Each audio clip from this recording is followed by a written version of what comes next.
Hi everyone, what is the tip today? Here you go. How to create glitch effect in Photoshop. This is our text.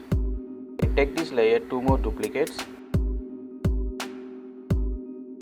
Then I select the layer, go to layer style, then turn off green channel now. Then I do the same process for other layer. This time I turn off red channel. Then I move the one text towards left, one text towards right.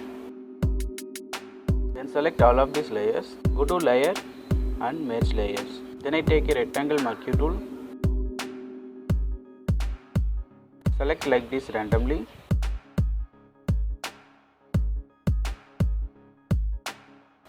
move it to the left. Then I do the same, this time move it to the right. Then I take this layer, one more duplicate, go to blur and motion blur. This is how we can create glitch effect in Photoshop.